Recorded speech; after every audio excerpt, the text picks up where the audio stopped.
kenapa Pakistan kali ini?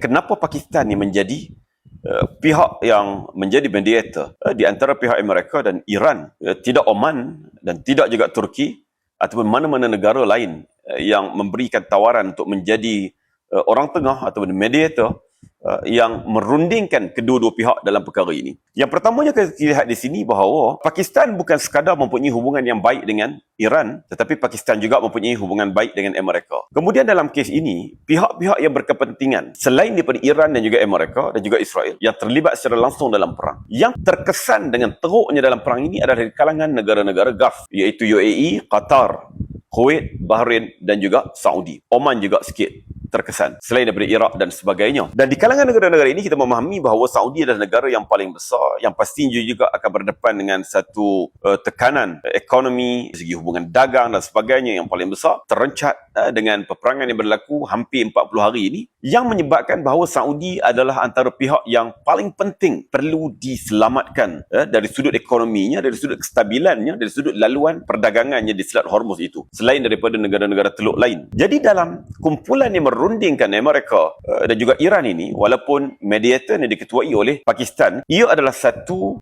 bukan yang rahsia lagi pada dunia, bagaimana Turki bersama dengan Saudi, bersama dengan Mesir, antara yang memainkan peranan bersama dengan Pakistan dalam hal ini. Pakistan dalam hal ini mempunyai hubungan bukan sekadar rapat dengan Saudi, malah mempunyai satu ikatan perjanjian ketenteraan dengan Saudi. Jika sekiranya berlaku peperangan, serangan kepada Pakistan, maka Saudi bertanggungjawab sama. Begitu jugalah jika berlakunya serangan kepada Saudi, Pakistan perlu mengambil tanggungjawab untuk mempertahankan sama. Ia bersambung pula di antara Saudi dengan Turki bersama dengan Pakistan, 3 serangkaian. Kemudian di antara Turki dengan Mesir, kemudian di antara keempat-empat negara. Kelihatannya keempat-empat negara ni sedang membina satu blok kerjasama ketenteraan, kerjasama dari sudut teknologi pertahanan. Di sana adanya satu perkara yang lebih besar, iaitu adanya China. Pakistan selain tenteranya mempunyai hubungan yang begitu rapat dengan Amerika, kerajaan yang juga dengan pihak tenteranya juga mempunyai hubungan yang cukup rapat dengan pihak China. Di belakang tabir adanya usaha secara aktif untuk melakukan